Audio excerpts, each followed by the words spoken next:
hukum rohani. Suatu hari di perpustakaan kota, Sidul sedang membaca buku.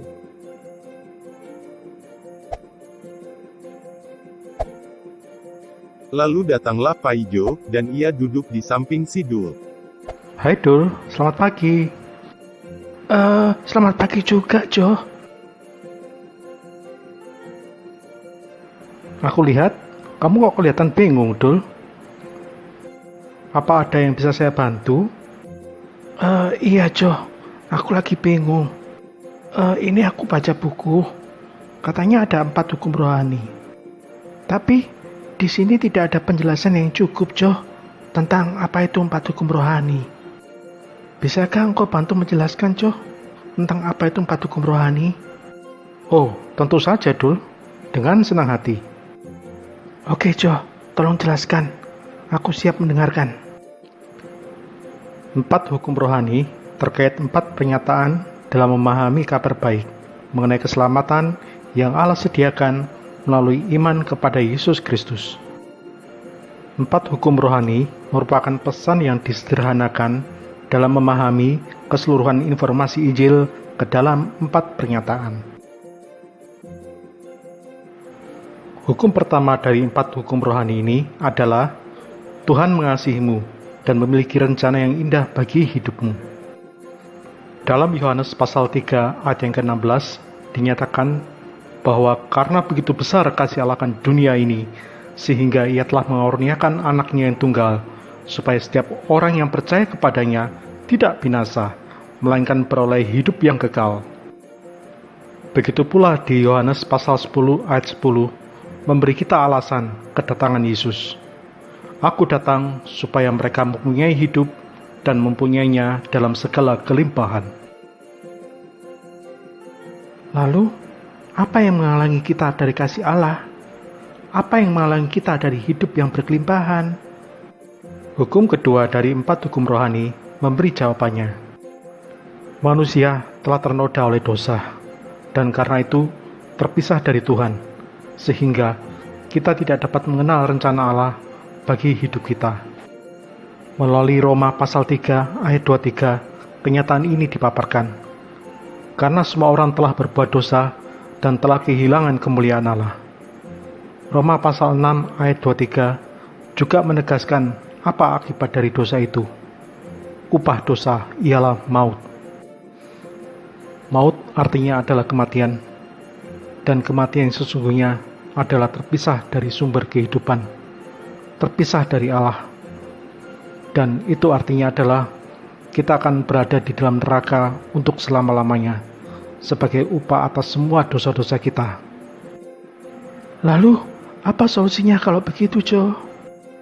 Solusinya terangkum di hukum ketiga dari 4 hukum rohani ini, yaitu Yesus Kristus adalah satu-satunya jalan keluar dari dosa-dosa kita. Hanya melalui Yesus Kristus, dosa-dosa kita bisa diampuni, dan hubungan kita dengan Allah bisa dipulihkan kembali. Roma pasal yang ke-5, ayat yang ke-8, memberitahukan kepada kita. Akan tetapi, Allah menunjukkan kasih-Nya kepada kita, oleh karena Kristus telah mati untuk kita ketika kita masih berdosa. Begitu pula dalam 1 Korintus pasal yang ke-15, ayat yang ketiga sampai ayat yang keempat, menyatakan apa yang perlu kita tahu dan percaya supaya bisa diselamatkan. Bahwa Kristus telah mati karena dosa-dosa kita, sesuai dengan kitab suci. Bahwa ia telah dikuburkan, dan bahwa ia telah dibangkitkan pada hari yang ketiga, sesuai dengan kitab suci. Dalam kitab Yohanes pasal yang ke-14, ayat yang ke-6, Yesus sendiri menyatakan bahwa dia adalah satu-satunya jalan keselamatan, dengan menyatakan, Akulah jalan dan kebenaran dan hidup. Tidak ada seorang pun yang datang kepada Bapa kalau tidak melalui aku. Lantas, bagaimana saya dapat menerima anugerah keselamatan yang begitu indah ini, Jo? Hukum keempat dari 4 hukum rohani menjelaskannya dengan sederhana. Kita harus beriman kepada Yesus Kristus sebagai Tuhan dan Juru Selamat, supaya bisa menerima anugerah keselamatan dan mengetahui rencana indah Allah bagi hidup kita. Yohanes pasal 1 ayat yang ke-12 memberikan gambaran itu kepada kita. Tetapi semua orang yang menerimanya diberinya kuasa supaya menjadi anak-anak Allah, yaitu mereka yang percaya dalam namanya. Kisah Para Rasul pasal yang ke-16 ayat yang ke-31 juga menyatakannya dengan sangat jelas. Percayalah kepada Tuhan Yesus Kristus dan engkau akan selamat, engkau dan seisi rumahmu. Kita diselamatkan semata-mata karena anugerah, hanya melalui iman di dalam Yesus Kristus. Rasul Paulus menegaskan ini di dalam tulisannya di Efesus pasal yang kedua, ayat yang ke-8 sampai ayat yang ke-9. Wah, ini berita bagus, Jo. Ini berita baik. Aku mau, Jo, untuk percaya kepada Yesus Kristus sebagai Tuhan dan Juru Selamatku bagi pengampunan semua dosa-dosaku, dan supaya aku juga terhindar dari upah dosa, yaitu maut, dan beroleh hidup yang kekal melalui iman di dalam Dia. Puji Tuhan, satu orang lagi sudah diselamatkan daripada maut, yaitu kamu, Dul. Sekedar mengucapkan kata-kata itu tidak akan menyelamatkanmu, Dul. Hanya iman kepada Yesus Kristus yang bisa menyelamatkanmu. Jadi, hidupilah kata-katamu itu dengan kamu sungguh-sungguh beriman kepada Dia, yaitu Yesus Kristus, sebagai Tuhan dan Juru Selamatmu, untuk bisa menyelamatkan hidupmu daripada maut. Ya, Jo, aku ini orang berdosa.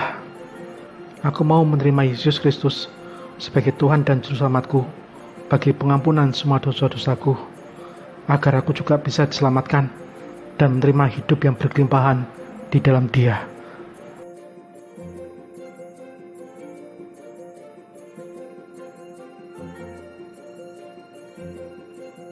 Jadi, ayo, aku ajak kamu ke gerejaku.